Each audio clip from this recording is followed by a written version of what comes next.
ناظرین، آپ نے جناب اقبال عظیم صاحب کا ایک شعر سنا ہوگا جو کچھ اس طرح ہے: جسے رات لے اڑی ہوا، وہ ورق تھا دل کی کتاب کا، کہیں خون دل سے لکھا ہوا، کہیں آنسوؤں سے دھلا ہوا۔ اقبال دیوان صاحب نے اپنی دونوں کتابوں کے نام اس شعر کے پہلے مصرے سے کیوں لیے ہیں، یہ راز تو میں نہیں جانتی، لیکن شاید اس شعر کا دوسرا مصرع، یعنی کہیں خون دل سے لکھا ہوا، کہیں آنسوؤں سے دھلا ہوا، یہ ظاہر کرتا ہے کہ دیوان صاحب نے جو کچھ بھی لکھا ہے اس میں خون دل اور آنسو شامل ہیں۔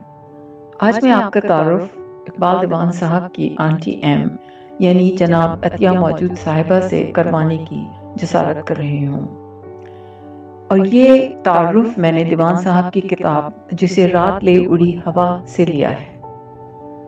جس وقت عدنان کی ملاقات آنٹی ایم سے ہوئی، ان کی عمر کم و بیش 65 برس کی ہوگی۔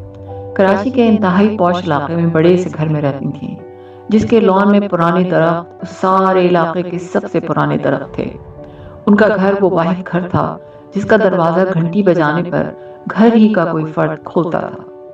گھر میں کوئی نوکر نہ تھا، نہ ہی کوئی چوکیدار۔ اکثر و بیشتر ان کے ملنے والوں میں سے کوئی نوکر چھوڑ جاتا تھا جو چند دن بعد گھر کی چھوٹی موٹی چیز چرا کر بھاگ لیتا تھا، جس کا تذکرہ آنٹی بڑے مزے سے کرتی تھیں۔ آنٹی ایم بڑی صاحب کشف خاتون تھیں، اپنی نوعیت کی واحد ہستی تھیں جن سے وہ آج تک ملا۔ ان کا کشف فی الفور ہوتا اور اند الطلب یعنی آن ڈیمانڈ۔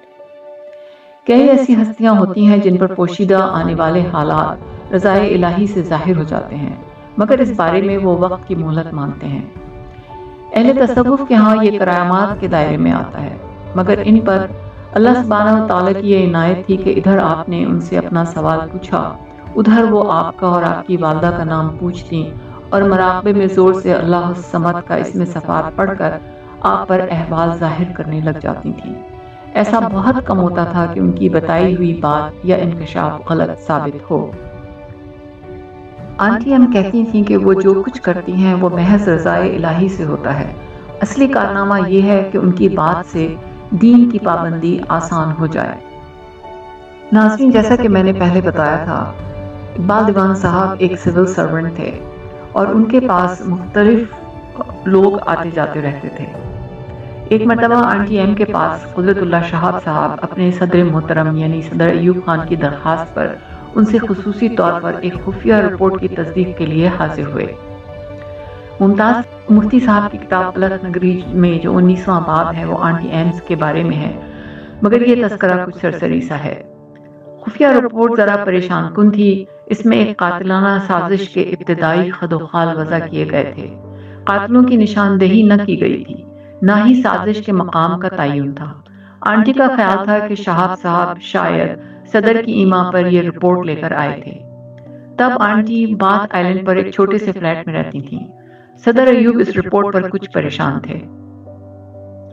آنٹی نے رپورٹ کے بارے میں کچھ زیادہ سوال جواب نہیں کیے، صرف شہاب صاحب سے صدر صاحب کی والدہ کا نام پوچھا اور ایک مختصر سے مراقبے کے بعد فرمانے لگیں کہ قاتل شہر میں آن پہنچے ہیں، کچھ مددگار آج شام یا کل پہنچیں گے۔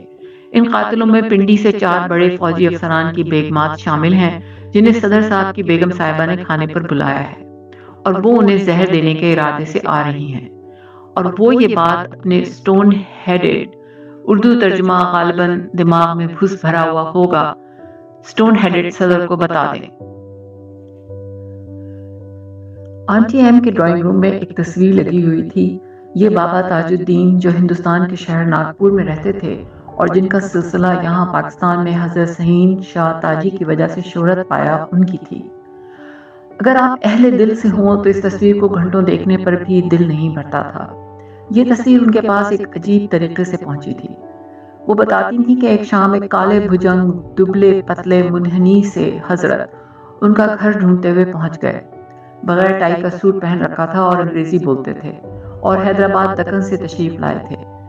کہنے لگے کہ حکم ہوا ہے کہ یہ 2 تصویریں لے کر جاؤ، اور ایک اس بی بی کو دینی ہے اور دوسری کسی اور کو۔ پوچھنے لگے کہ وہ قدرت اللہ شہاب کہاں ہوتا ہے، اس کی خبر لینی ہے۔ شہاب صاحب اس وقت صدر ایوب کے سیکرٹری ہوتے تھے۔ بیوروکریسی کا ان دنوں بہت دبدبا ہوتا تھا۔ دارالخلافہ پنڈی منتقل ہو چکا تھا۔ آنٹی ایم نے کہا کہ وہ انہیں ان کی آمد کی اطلاع دے دیں گی۔ آنٹی ایم کو حیدرآباد دکن سے بہت لگاؤ تھا اور وہ وہاں جوان ہوئی۔ بی اے کی تعلیم بھی انہوں نے وہیں سے حاصل کی تھی اور ان کی شادی بھی وہیں پر ہوئی تھی۔ وہ کسی سے بیعت نہیں تھی مگر براہ راست انہیں رسول مقبول صلی اللہ علیہ وآلہ وسلم سے اور امام حسین علیہ السلام سے فیض حاصل تھا۔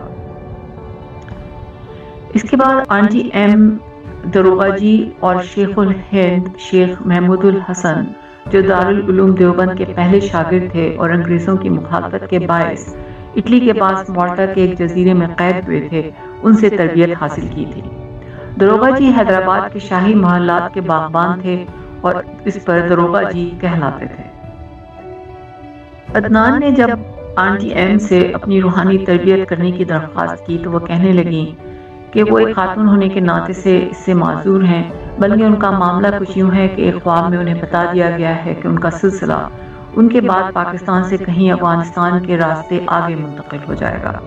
البتہ ممکن ہے کہ عدنان کو وارثی سلسلے کے کوئی بزرگ اپنا لے، گو اس بارے میں ابھی وثوق سے کچھ نہیں کہا جا سکتا، یعنی تصویر ابھی دھندلی ہے۔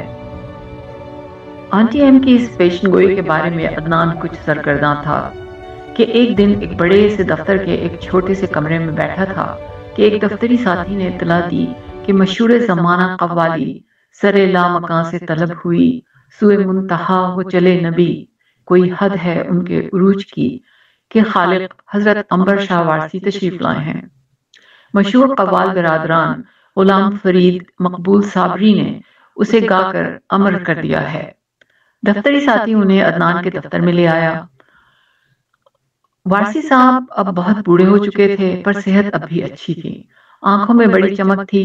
عدنان نے ان سے پوچھا کہ انہوں نے ایسی لاجواب نعت کیسے لکھ لی، تو کہنے لگے کہ وہ ایک دن مسجد نبوی کے صحن میں عشاء پڑھ کر بیٹھے تھے، دل پر یہ بوجھ تھا کہ عمر گزری شاعری کرتے پر رسول اکرم صلی اللہ علیہ وآلہ وسلم کی ذات طیبہ پر کچھ ایسی بات نہ کہہ سکا کہ زبان زد و عام ہو، جیسا کہ آپ کا کرم امیر خسرو پر ہوا تھا۔ امیر خسرو ایک دن حضرت نظام الدین اولیاء سے گلا جو ہوئے کہ حضرت شیخ سعدی نے 4 مصروں میں ایک نعت لکھی اور وہ بھی لوگ ہر وقت یاد رکھتے ہیں، تو آپ محبوب الہی نے انہیں دعا دی کہ تم بھی کچھ ایسی ہی نعت لکھو گے کہ فرشتے رشک کریں گے، گو اس نعت کا مقام تو بہت بلند ہوا۔ حضرت شیخ سعدی نے یہ نعت لکھی تھی، بلغ الا بکمالہ کشفت دجا بجمالہ حسنت جمیع خصالہ صلو علیہ وآلہ۔ اس تذکرے اور دعا کے بعد روایت ہے کہ امیر خسرو پر ایک ایسا علم کسی شب طاری ہوا کہ انہوں نے وہ مشہور نعت لکھی، نمی دانم چه منزل بود شب جائی کے من بودم، نہ جانے کیا مقام تھا جہاں کل شب میں تھا، بے ہر سو رقص بسمل بود شب جائی کے من بودم، ہر سو زخمی اہل دل مانند پروانوں کے تڑپتے تھے، پری پیکر نگارے سر و قد لال رخسارے، پری پیکر خوش جمال سر و قد شہابی گالوں والے، سراپا آفت دل بود شب جائی کے من بودم، دل تھا کہ ایک مبتلا آفت تھا جہاں کل شب میں تھا، خدا خود میر مجلس بود اندر لامکاں خسرو، خسرو اس مجلس لامکاں کا میر خود خدا ہی تھا، محمد شم محفل بود شب جائی کے من بودم، اور محمد محفل میں مانند ایک چراغ کے کہ جہاں کل شب میں تھا۔ حضرت عنبر شاہ وارثی فرمانے لگے کہ یکایک ان کی نگاہ آسمان پر اٹھی جہاں انہیں یہ الفاظ لکھے دکھائی دیے اور انہوں نے جیب سے ڈائری نکال کر قلم بند کر لیا۔ اگر آپ غور فرمائیں تو امیر خسرو کا یاد آنا اور اس حوالے سے حضرت عنبر شاہ وارثی کی یہ فرمائش اور پھر اس نعت کا وجود میں آنا کہ جس کا ماحول اور جذب وہی شب معراج والا ہے جو امیر خسرو کی نعت کا ہے، یعنی سہانی رات تھی اور پر اثر زمانہ تھا، اثر میں ڈوبا ہوا جذب عاشقانہ تھا، انہیں تو عرش پہ محبوب کو بلانا تھا، ہوس تھی دید کی معراج کا بہانہ تھا، سر لا مکان سے طلب ہوئی سوئے منتہا وہ چلے نبی، کوئی حد ہے ان کے عروج کی۔ رخصت کے وقت عدنان کو جب وارسی صاحب نے گلے لگانا چاہا تو اس نے ایک عجیب سی فرمائش کی کہ ایک تو اس کا قلب جاری ہو جائے، یعنی اہل سلوک کے ہاں قلب کا ہمیں وقت ذکر الہی میں مصروف ہونا قلب کا جاری ہونا کہلاتا ہے، اور دوسرا اس کی طبیعت موزوں ہو جائے، یعنی کہ وہ شاعری کرنے لگ جائے۔ ایسا لگا کہ انہیں اس فرمائش پر ایک کرنٹ لگا اور انہوں نے اسے یکلخت اپنے سے جدا کر دیا اور خاموشی سے چل دیے۔ آنٹی ایم سے جب اس نے اس بات کا تذکرہ کیا تو وہ فرمانے لگی کہ بزرگوں اور درویشوں کے ہاں نہ آپ کی مرضی چلتی ہے اور نہ ان کی اپنی۔ درویش کی زندگی ایک بہت بڑا اور مسلسل امتحان ہے، سارے وعدے موت کے بعد کے ہیں۔ وہی مسئلہ ہے جو کفار کا تھا کہ وہ نبی کریم پر اعتراض کرتے تھے کہ ان کے سارے وعدے مرنے کے بعد ہیں۔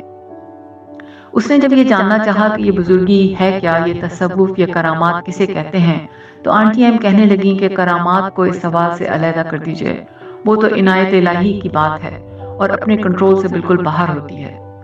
درویش کو البتہ خود ایسی حالت میں رکھا جاتا ہے کہ یا تو بیوی گالیاں دے رہی ہوتی ہے، یا اولاد خراب ہوتی ہے، یا کوئی ایسی واضح ناکامی اس کی زندگی سے جوڑ کر مسلسل اچھالی جاتی ہے کہ ملامت ہوتی رہتی ہے اور انا کے غبارے سے ہوا نکلتی رہتی ہے۔